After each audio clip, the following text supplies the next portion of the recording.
Welcome to another insightful episode of Me and My Health Up. I'm your host, Anthony Harcher, a healthy man according to his children, aka clinical nutritionist and lifestyle medicine specialist. Today, we're doing part two of Demystifying Dementia with Shannon Chin.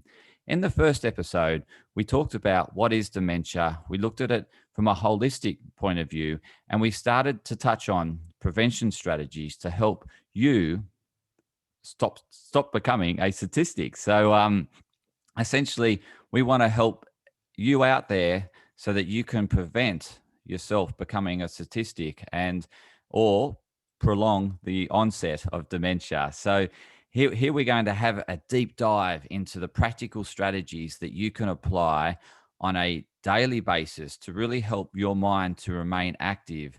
So Shannon Chin is the CEO of Fit Minds Australia, and she is also the author of Demystifying Dementia. So here we have Shannon Chin. How are you today? I am excellent. Thank you again for having me on this podcast program, Anthony. It's Oh, great you're to be here. welcome. It's so good to have you on for a second time. For those that haven't listened to episode 53, I suggest you do because that was the one where we introduced dementia. So, Shannon, please, give us a quick overview of episode 53. That's actually my very lucky number. I love 53. In fact, that's also my the number of the house that I grew up with. So great number. So yes, in episode 53, we spoke about what is dementia, and that was a little bit of an emotional part of it. And I am grateful that I get to share my personal experience and also about my grandmother, as well as the people I supported while I was working as a diversional therapist in an aged care facility. And also, I absolutely enjoy talking about the holistic approach to brain health. And I remember touching on the eight pillars, or I call it the eight elements, eight things you need to know about brain health. And the key thing is, I would like people to know and listeners to know that, and also, yes, we talked about the myth, things that, yes, that the myth or people think that it is an old person's disease and whatnot.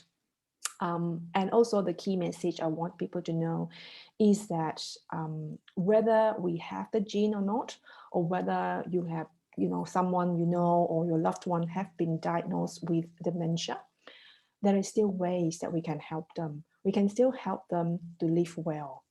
And also for people who are still fit and healthy like us, there are things that we can do now to keep our brain healthy and to I I don't quite like to use prevention, more of reducing our risk of developing dementia or some kind of cognitive impairment in the future.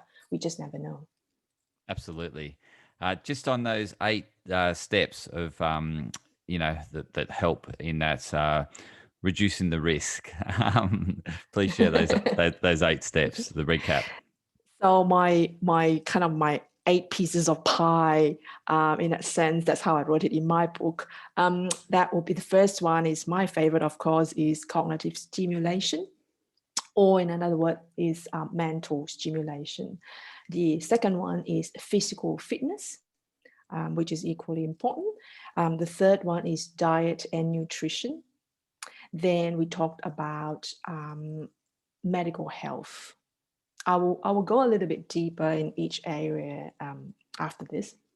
And we also talk about social interaction and connection, um, spirituality and relaxation, sleep, and last but still very important is passion and purpose. There you go, the eight pillars or the eight pieces of pie. Beautiful. They're very important, and each element helps helps the other elements. So it's very important that they're applied in that whole sense, in terms of getting that real synergistic outcome in terms of reducing the risk of dementia.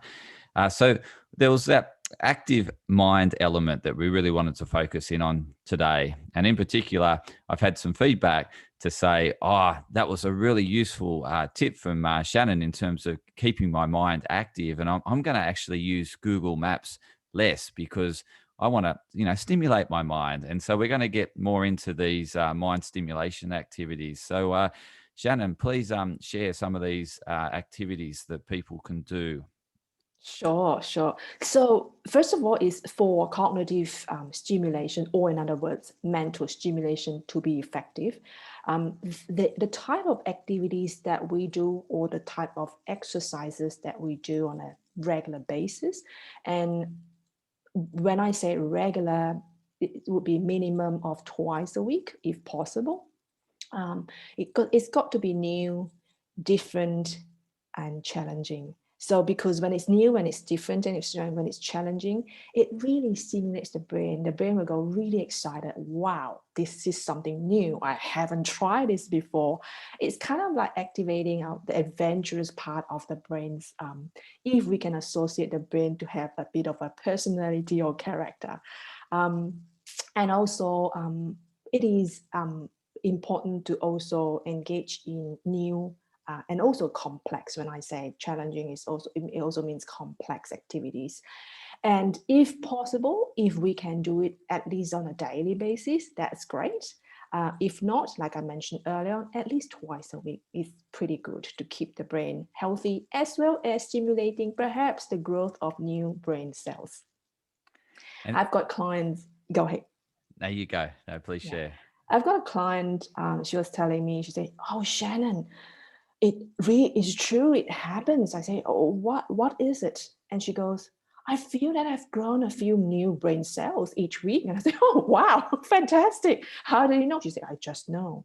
Because she said, and this is a client, if it's okay for me to share a real life example, is she has had a really terrible car accident years, like 6-7 years ago. She was hit from the back. I don't know if I mentioned that in the last episode, but if I do, I'm going to repeat that because it is a very relatable example and a real life example. And she was thrown into the air, landed on her back, and hit her brain. And a lot of her functions, the brain functions are gone. And she would put on the top and she wouldn't remember that she needs to put on trousers. She would turn on the stove and can't remember that she needs to watch it and cook, and then when it's done and turn it off. And there's all these things, and her memory is the part that has been greatly impacted. So as she started doing a lot more of different types of brain stimulation or mental stimulation, she sees that her memories are working now.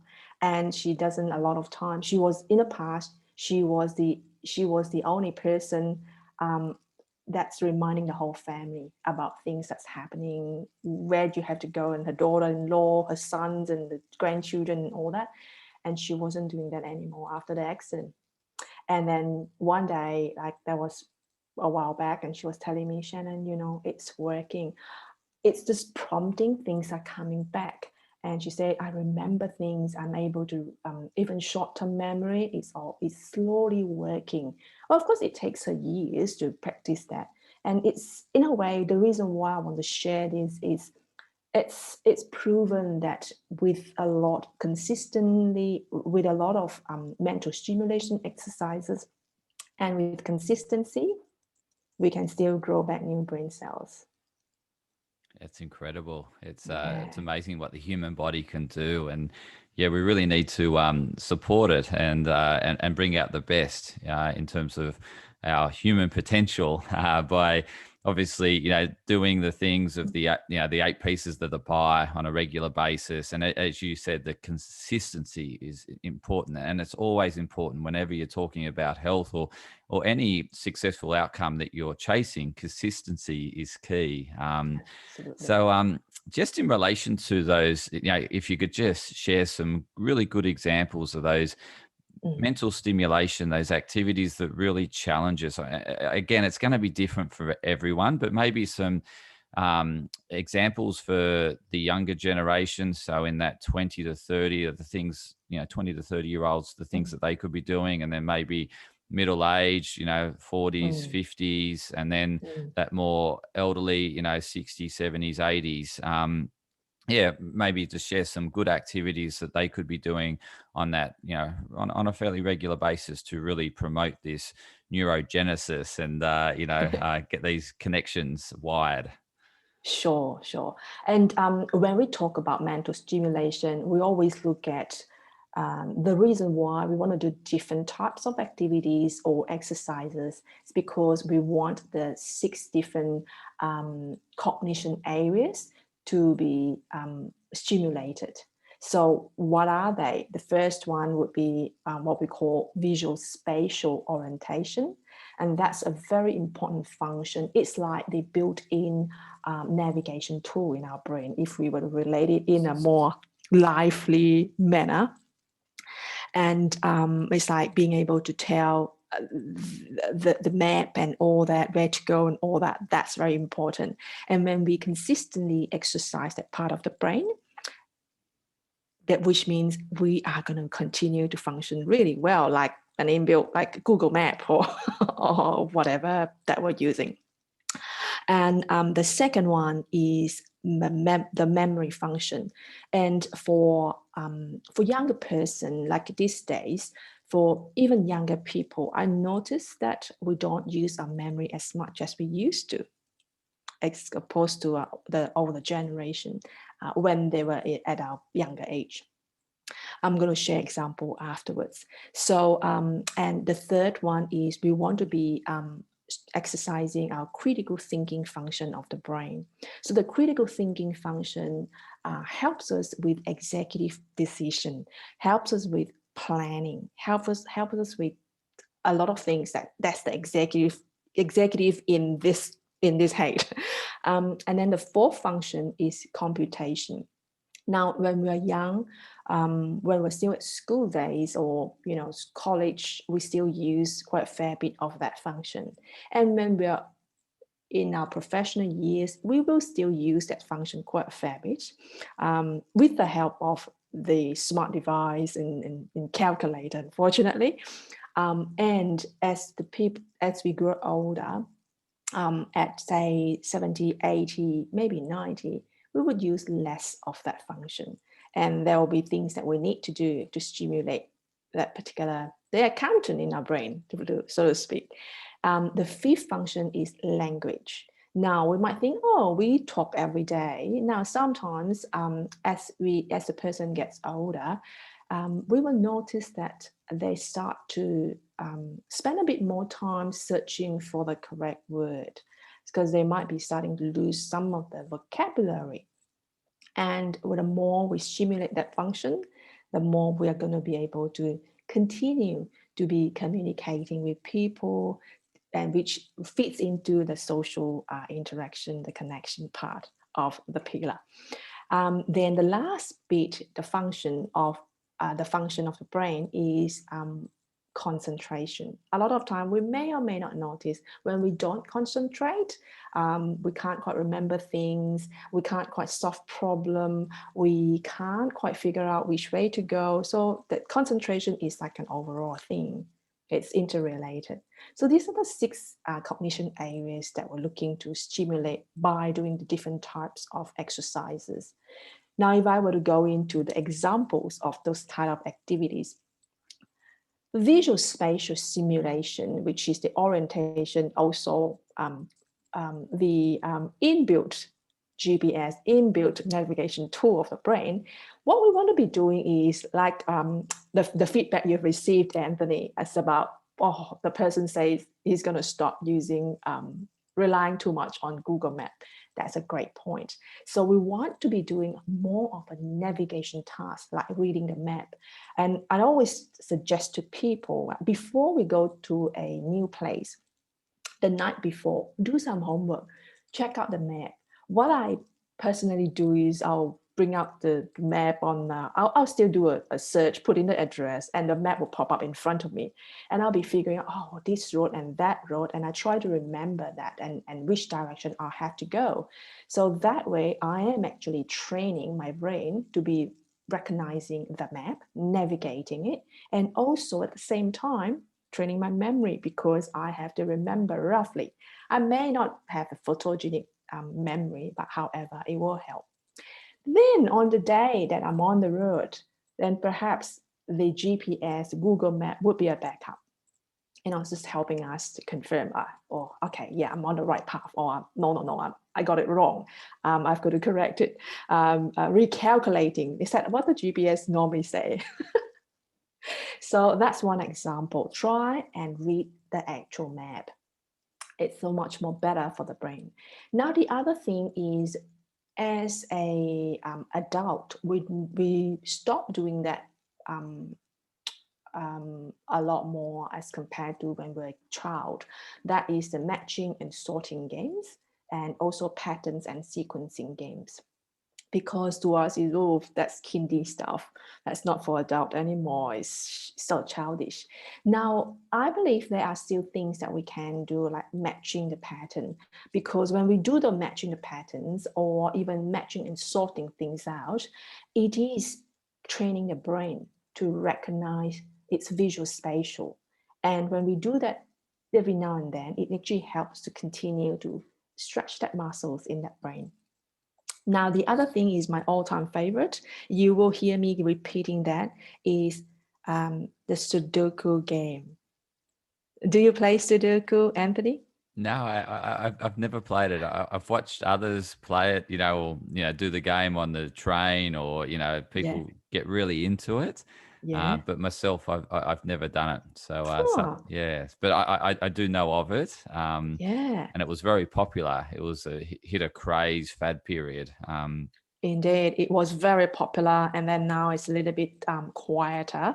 And I would still say that if you haven't tried, even to the listeners, try it out, because I never thought I would be so addicted to Sudoku, but once I got the hang of it, and it's so addictive. Now, that's not the reason why I'm recommending us to do this. The reason why I'm recommending is if that's only one or two things that we can do or we have the time to do, Sudoku is a great one to do because it helps us with visual spatial stimulation. Because when we look at especially the 9 by 9, the big one, we've got to work things out, like which is which and all that. And also it gives us memory stimulation, concentration stimulation, critical thinking, because we got to look at what's the best way, what's the quickest way to solve this. A lot of people thought it is computation. It's not so much computation. It's just that because it's numbers, we thought it's computation, but we don't really need to add anything up. I mentioned about visual spatial, memory, critical thinking, a little bit about computation, and concentration. That's about 5 stimulation in one activity. Isn't that great? That's fantastic. I better get into Yeah. it. Yeah, try Yeah. it out. Try it out. And it's really, and especially like, because when we do it on the paper form, the book form, it's so much more challenging comparing to those games. But as a beginner, you can always download the free games, Sudoku, and there are also 3 or 4 levels: beginner, intermediate, and advanced or difficult level. And there is a time limit as well to how quickly you can solve it. It's really exciting games. I'm keen on you sharing some language examples, because when I was doing the introduction, I was Mm. looking for a word, and you actually helped me after I did the introduction. But I was stuck on that prevention because to me it didn't sound like the right word.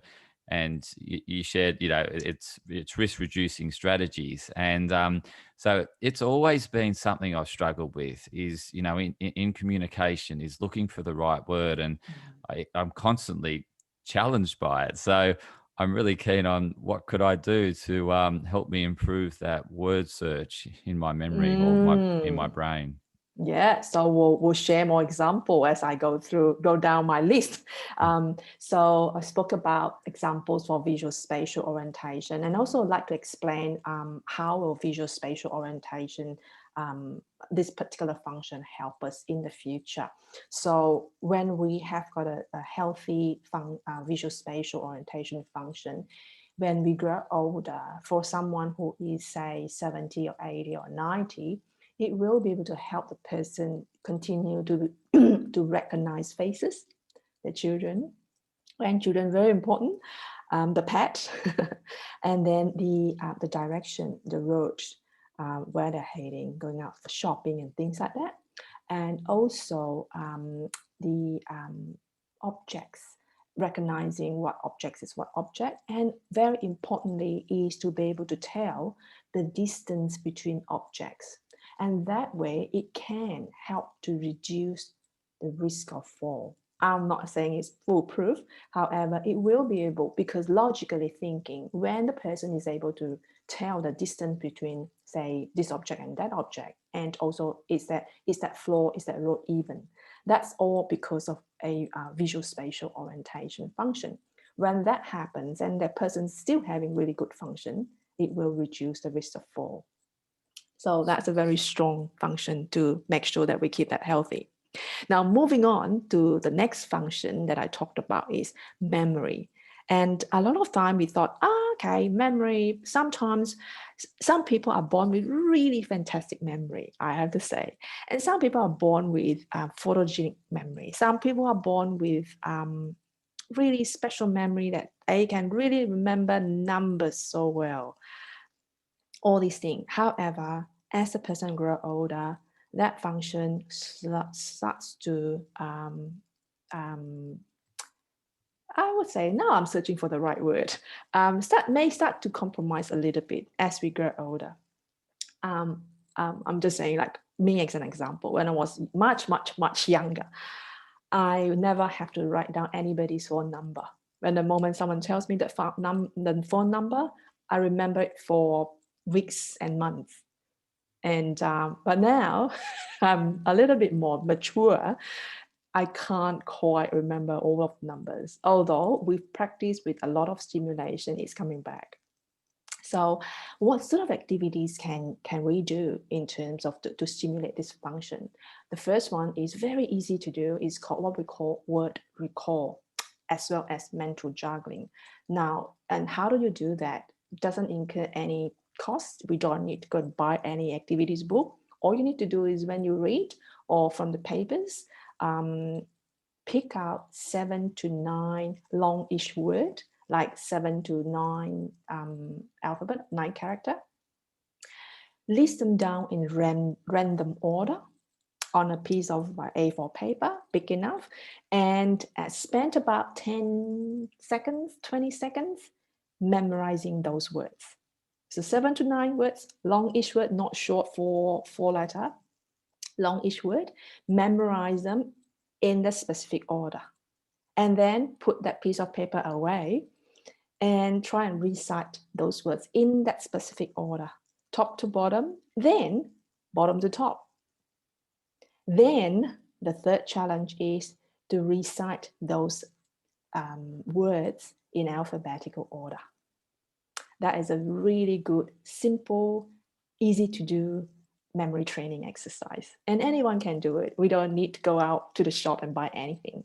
Just pick any words. Like, for example, we've got, looking at your background, we've got wellness, we've got clinical, we've got nutritionist, we have got Anthony. We can keep adding on and in random order. And also, as we go through the this particular exercise, sometimes you'll notice how your brain function in critical thinking, because that's stimulating critical thinking. Some people will associate that in a storytelling manner in their brain. So that explains how our brain is so fantastic. It actually works its way to help us with memory function. So this is very easy to do. The other one is memory training cards. I didn't bring it here.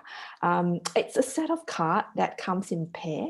And what we do is sometimes Typically, it's in scenery or any images in pair.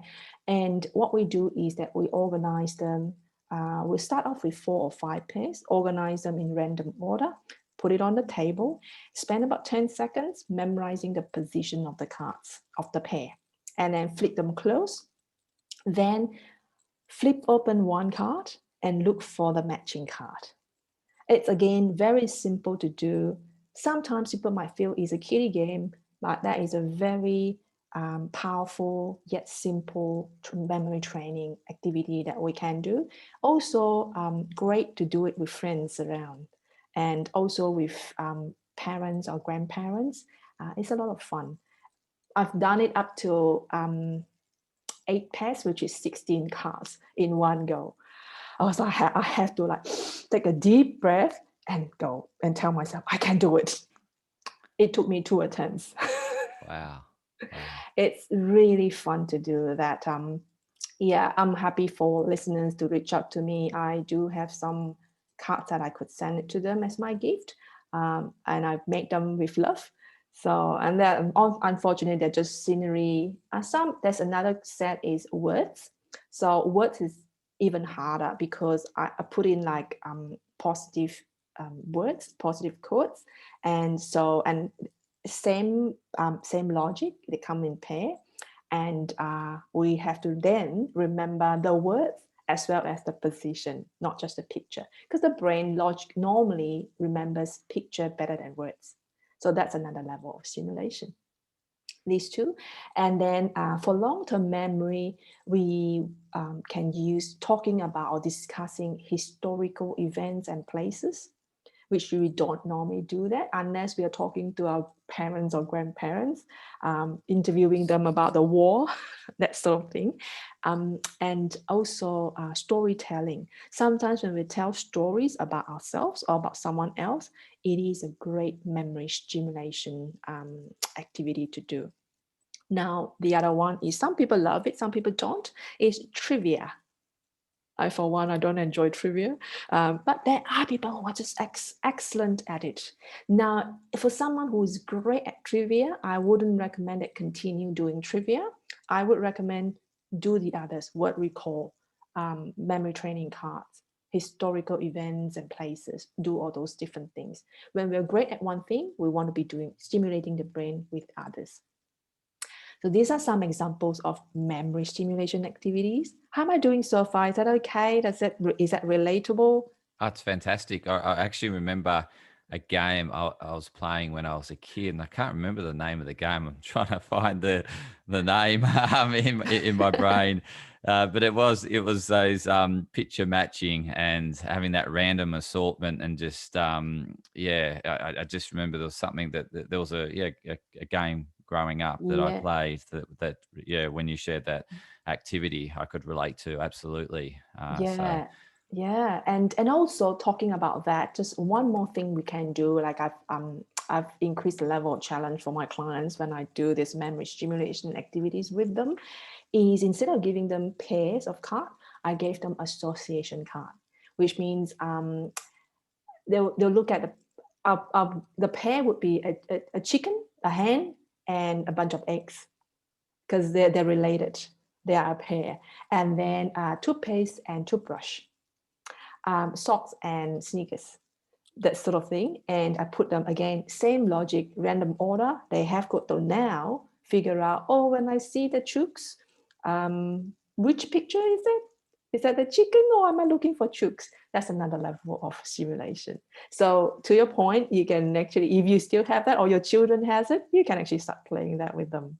It's Oh, good for yourself as absolutely. well. Yeah. No, it's a very practical and easy task to do. And as you said, you can do it with friends and challenge one another. And Yeah, these are activities that you can involve others or do it as a family unit. So absolutely. I think they're brilliant, and and it's not, there's no high cost associated with anything you've mentioned. Not at It's all. It's all very practical. Yeah, very I'm a very practical. practical person. Yeah, it's fantastic that there's certain activities that touch on the majority of the areas that you've mentioned, like Sudoku. Mm. Yeah. So Yeah, because we never know, because a lot of people would thought, oh, Sudoku, that's a numbers game. It's actually not. When you really deep dive into it, it gives the brain a lot more stimulation than we thought. So I smile when I see people playing Sudoku on the train. I just love it. So what's the tip around language? So, for me, being brought up in Australia, learn English, and most of the world speaks, some English, and so, there's no real driver for me to pick up a second language. A strong driver. And so I'm just thinking around that language and particularly around this word recall.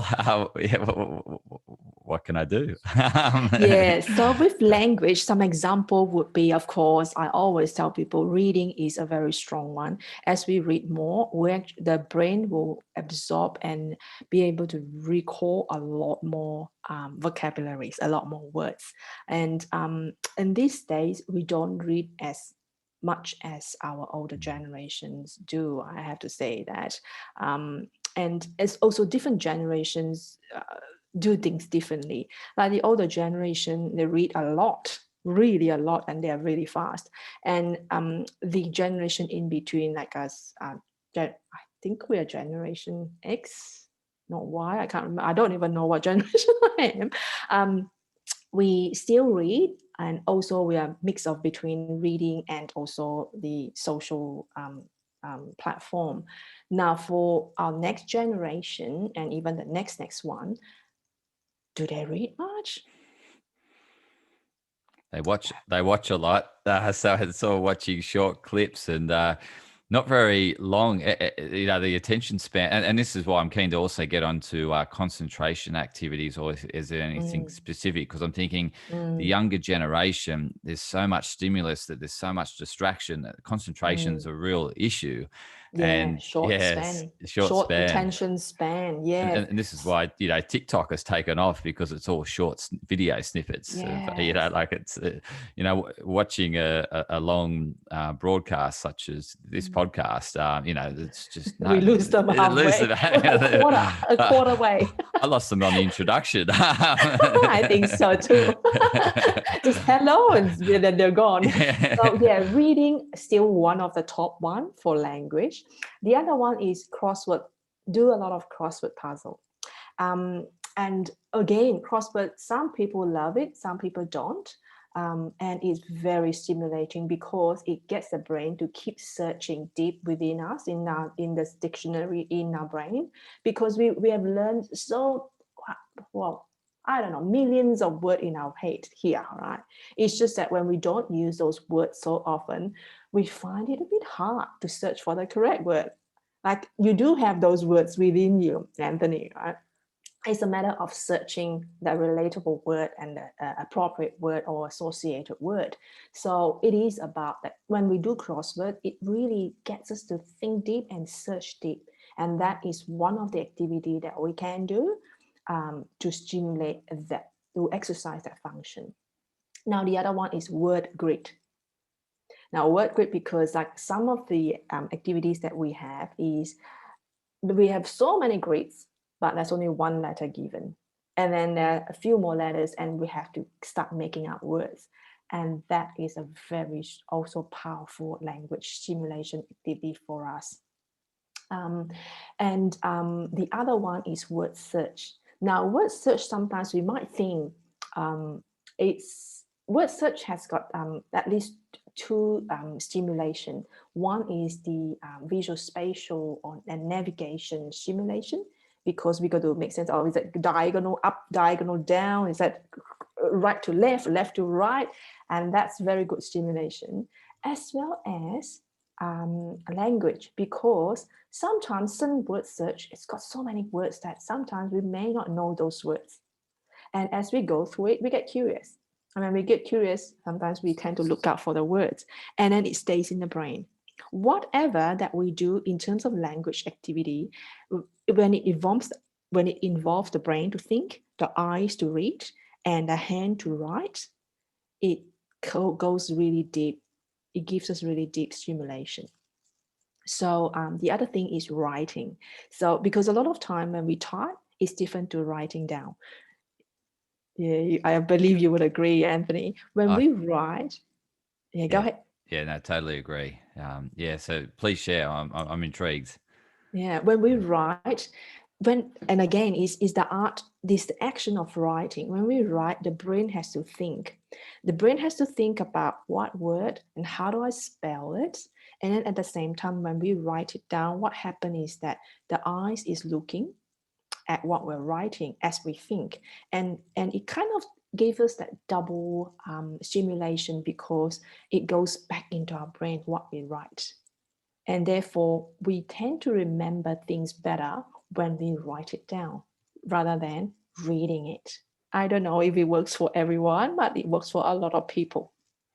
Yeah, and you think of the way in which schooling's going today. You know, kids are taking computers to school, so they're typing a lot more. Same with universities. So when they go to lectures, the students will take laptops in, or even iPads, or those devices, tablets, Mm. and, Mhm. and they're taking notes directly on the tablets. And so this written, this writing down is sort of being diminished over time. Yeah, and still, I have to say, writing is still a very strong and powerful, practical language stimulation for the brain. Yeah, and Wow. because as we keep writing, more words come out. Yeah. Yeah, that's Yeah. what happened.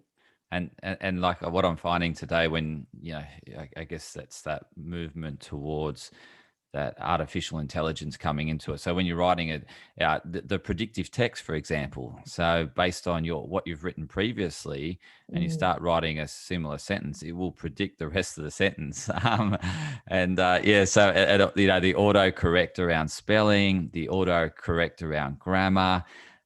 There's less thinking. We're obviously quicker and more efficient, but that real everything you've mentioned around cognition, and it what's doesn't helpful. give, No. yeah, it doesn't really give that kick for the brain to really work harder. And therefore, like for me, I'm one that I turn off auto spelling, I turn off auto correcting. I don't like those when we type and the word pop up, I turn it all off. I like to type it myself, I like to spell it myself. If I get it wrong, that's fine, at least I'm spelling it. Yeah, it's so Yeah. true, and particularly like I noticed when I'm using Google Word, for example, or writing email in Gmail. Mm. Yeah, it's sort of picking up, all this what I've used previously and just putting it in front of me. I'm just thinking it's so easy just to hit tab because it's Yes, that, yes, just tap, tap, tap, tap, tap. but then I'm not thinking of different ways of wording that sentence, or that creativity is lost. Exactly. And because I could come up with better ways of putting that message, and better communication, better language skills if I was having to do it myself. That's And right. yeah, so that incremental improvement's been lost just because of this sheer, I guess it's we take that path of least resistance, don't we? We do, we Yeah, do. It's quick, it's yeah, efficient because everyone seems to be rushing and in the speed of, I don't know, like catching a plane or Concorde or, And however, I strongly recommend that we still got to do some writing, even, writing at least every morning or writing. I always encourage people to write a gratitude journal or an acknowledgement journal, because that's when we write, it's very good for the brain. And this relate back to um, some of the activity, the 8 pillars, which is the spirituality, relaxation. All these things are interrelated when you really look at it that way. So yeah, and the other example of language, of course, perhaps not, you've earlier you mentioned that you don't quite have to drive to learn a new language. In fact, learning a new language is one of also a very good stimulation to learn a new language. I don't know if I mentioned in the previous episode, so there's this Chinese woman. She only started learning. She came to Australia when she was maybe in her 60s or 70s. She knows no word of English. She only speaks Chinese, Cantonese, whatever. And she only started learning how to use a computer at the age of 85. She's currently about 96, 97, still going strong. and she only started learning English at the age of 80. Fascinating. It Well, is. you can't get her to write a full paragraph, Yes. like full page. However, she's good enough to get by, like to communicate what she needs and all that. And that's pretty good for the fact that she's only started learning at 80. It's never too late. We can Never learn too new late. things all throughout our life. Never too late. Absolutely. and Absolutely. and we don't, for what I'm hearing today in terms of these activities, we should never think we've outgrown something either. In a sense that they're still important today as they were when we were growing up and developing, in terms of that continual mental stimulation and constant improvement. And Absolutely. yeah, so Yeah. I think that's so valuable in terms of what you shared, because those activities the listeners, viewers will certainly resonate with, because they would have had some exposure to them when they were growing up, or during a period of adulthood, but they've just left them, because they've moved on to something. Maybe it's social media. There's all the Distractions. distractions, exactly. Some Whereas cute videos.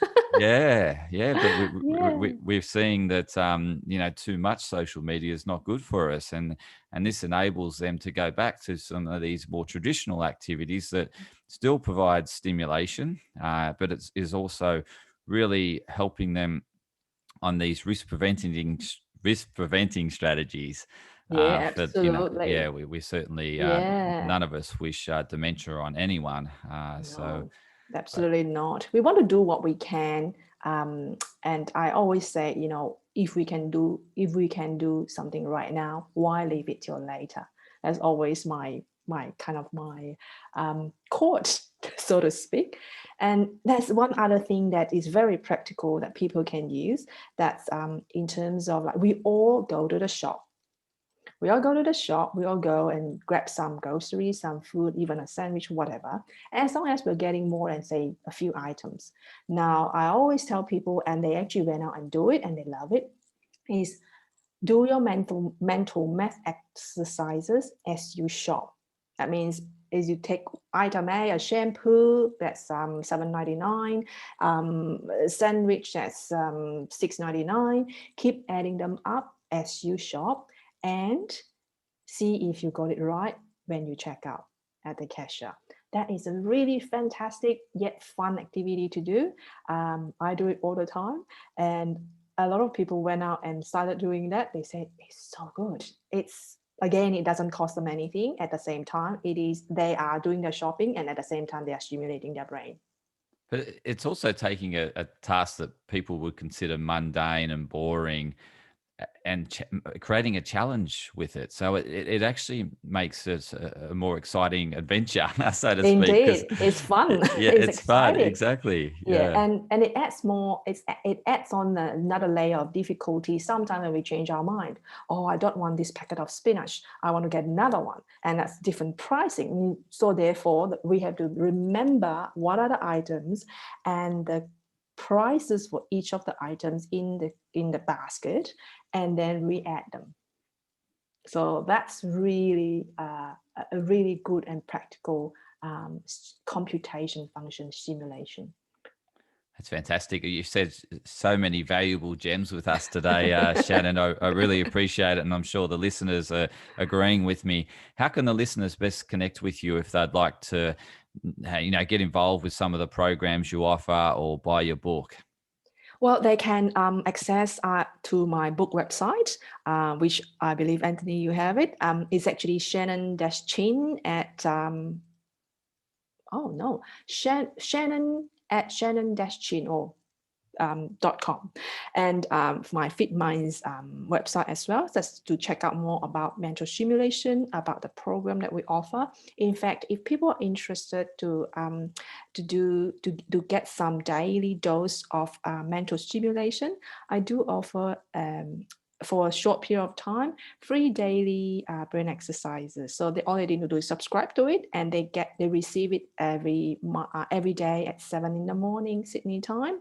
Then the next day they'll receive the answer. Those are really short kind of brain teasers, and we divide it into every day. It's actually stimulating the different parts of the brain. So Yeah, Tuesday is always critical thinking. Sometimes Friday we share we call it weekly lifestyle challenge series. Sometimes we talk about vitamins, sometimes we talk about food, sometimes we talk about different things.